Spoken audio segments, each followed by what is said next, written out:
Hello guys, तो कैसे हैं आप सब लोग। आई होप सब लोग बहुत अच्छे होंगे। मैं आपका भाई अर्शुल चोपड़ा एंड मैं आज आपके साथ एक न्यू वीडियो लेकर आया हूं जिसके अंदर मैं लास्ट मोमेंट टिप्स शेयर करने वाला हूं रिगार्डिंग आपके मैथ्स एंड स्टैट्स वाले पेपर के।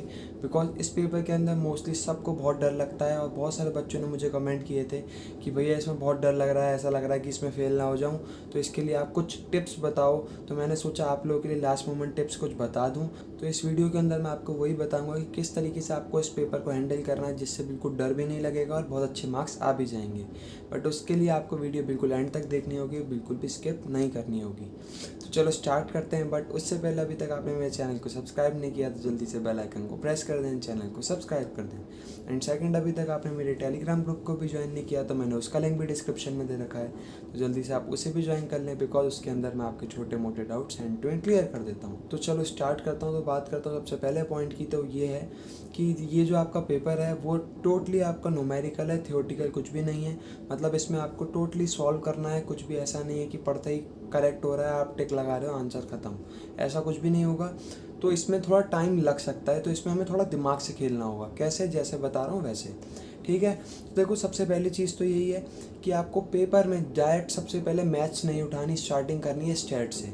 बिकॉज मोस्टली बच्चे ये गलती करते हैं, सोचते हैं सबसे पहले मैथ्स टफ को कर लूँ, ईजी तो मैं कर लूँगा स्टैट्स। बट होता क्या है, जब मैथ्स करने जाते हैं तो कुछ चीज़ें टफ आती हैं, तो वो चीज़ें जब वो पढ़ते हैं तो थोड़ा डर जाते हैं, थोड़ा टेंशन में आ जाते हैं। तो जो चीज़ में मोटिवेशन था ना आप स्टैट्स में, उसको भी बिगाड़ देते हैं बिकॉज उन्होंने सबसे पहले मैथ्स को पिक करा होता है। तो यही बोलूँगा, ये गलती बिल्कुल नहीं करनी। स्टार्टिंग करनी है स्टैट से और उसके बाद जाना है मैथ्स के ऊपर। अब देखो स्टैट्स को पिक करने का भी बहुत सारे रीजंस हैं। सबसे पहला रीज़न तो यही है, स्टैट्स है आपके ज़्यादा मार्क्स की, 60 मार्क्स की एज़ कंपेरिजन टू 40 मार्क्स बहुत ज़्यादा होते हैं 60 मार्क्स।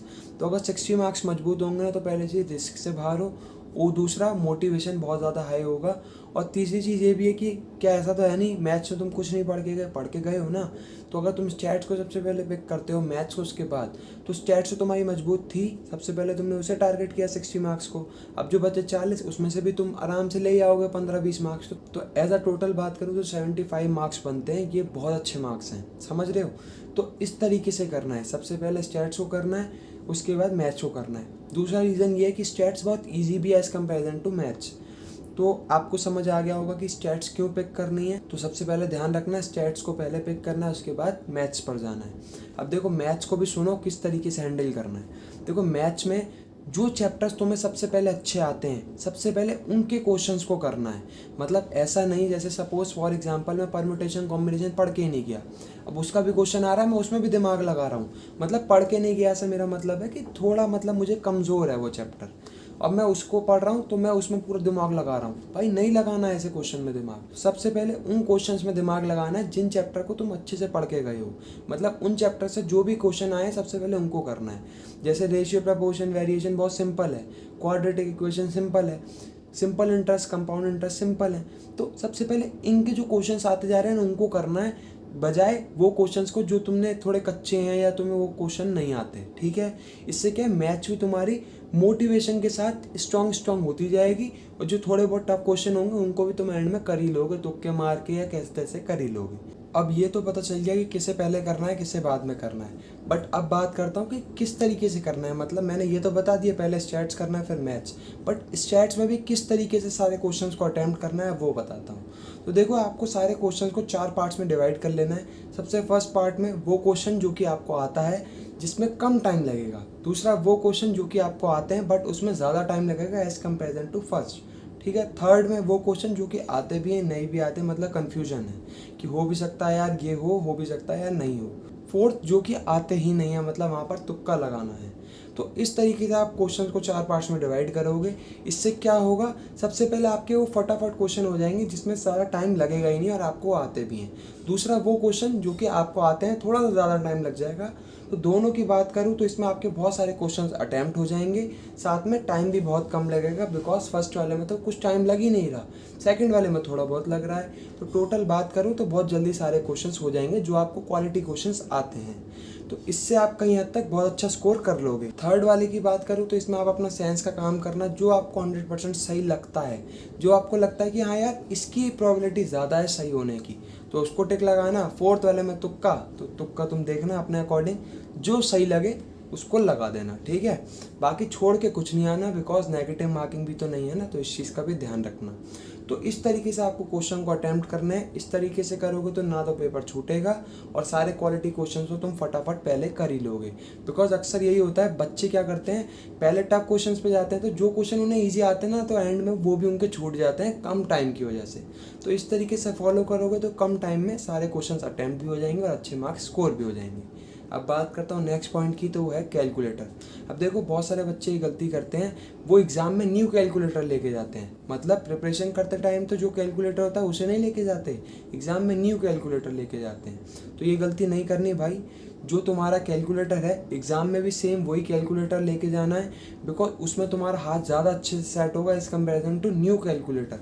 तो ये गलती भी नहीं करनी। जो कैलकुलेटर तुम ड्यूरिंग द प्रिपरेशन इस्तेमाल कर रहे थे, सेम कैलकुलेटर तुम्हें अपनी एग्ज़ाम वाले दिन भी लेके जाना है। कैलकुलेटर में एक चीज़ और बताऊंगा, कैलकुलेटर में तुम्हें कोशिश करनी है जो क्वेश्चन तुम इजीली कैलकुलेटर पे ही सॉल्व कर सकते हो, तो उसको तुम्हें कैलकुलेटर पे सॉल्व करके आंसर निकालना है। उसमें ज़रूरत नहीं है कि तुम कॉपी पे सारा कुछ लिखो और फिर सॉल्व करो, बिकॉज इससे तुम्हारा टाइम बहुत ज़्यादा सेव होगा, बहुत ज़्यादा टाइम बचेगा। बट इसका मतलब ये भी नहीं है कि कोई क्वेश्चन है जो कि जिसकी नीड है लिख के सॉल्व करने की, बट तुम सोचो भैया ने तो बोला था कि टाइम बचाना है कैलकुलेटर पे सॉल्व करो, बिकॉज यहाँ पे गलती हो जाएगी। यहाँ पर तुम्हें और ज़्यादा टाइम लग जाएगा, बिकॉज उस क्वेश्चन की नीड ही है लिख के करने की। तो तुम समझना किसकी नीड है किसकी नहीं है। जिसकी नीड नहीं है उसको ज़बरदस्ती लिखने की ज़रूरत नहीं है, फटाफट सॉल्व करो, आंसर टिक करो, आगे बढ़ो। तो इस चीज़ का भी तुम्हें ध्यान रखना है। अब बात करूँ नेक्स्ट पॉइंट की, तो वो ये है कि आपको सबसे पहला काम करना है, सारे फॉर्मूले लिखने हैं। कहाँ पर? पेपर पर नहीं, बिकॉज पेपर पर फॉर्मूले लिखने अलाउड नहीं है। जो आपको रफ पेपर मिले, जब आपका पेपर चालू हो जाए 10 से 12 के बीच में, तो जो रफ पेपर मिले उस पर आपको क्या करना है, सबसे पहले पेंसिल से सारे छोटे छोटे फॉर्मूले उतार लेने हैं। बिकॉज पैनिक सिचुएशन में क्या होता है, हम सारे फॉर्मूले ही भूल जाते हैं। तो आपको सबसे पहले ये काम करना है, आपको जो रफ पेपर मिले, पेपर पर नहीं, मैं फिर दोबारा बोल रहा हूँ, जो रफ पेपर पर मिले उस पर सारे फटाफट सारे फॉर्मूले लिख लेने हैं, जिससे कोई भी पैनिक सिचुएशन आए तो आपके पास सारे फॉर्मूले लिखे हों, तो आप एकदम से देख के अपना आराम से सब चीज़ें कर लें। अब बात करता हूँ नेक्स्ट पॉइंट की, तो ये है कि देखो जो भी आप कैलकुलेशन करो वो पेंसिल से करनी है, पेन से नहीं करनी। बिकॉज ये न्यूमेरिकल सब्जेक्ट है, इसमें आपको सॉल्यूशन करने होंगे, सारी चीज़ें सॉल्व करके देखनी होंगी। तो अगर पेन से करोगे ना, तो अगर सारी चीज़ें फेल हो गई तो कहाँ करोगे बाकी सॉल्यूशन। तो इसीलिए बोल रहा हूँ पेंसिल से सॉल्यूशन करना है। पेंसिल से क्या है, मान लो तुम्हारा पेपर भर भी गया पूरा पेंसिल से, तो पेंसिल से ही तो भरा, इरेज करके दोबारा सॉल्व कर सकते हो। तो ये फ़ायदा है, तो इसीलिए बोल रहा हूँ पेंसिल का यूज़ करना है आपको सारे सॉल्यूशन करते टाइम। पेंसिल से ही सारी चीज़ें करनी, जिससे बाद में ज़रूरत पड़े अगर और सॉल्यूशन करने की, तो ऐसा ना हो कि जगह ही ख़त्म हो जाए। तो इजीली इसको तुम इरेज करके वहाँ पर इजीली कर सकते हो। तो इस चीज़ का भी ध्यान रखना।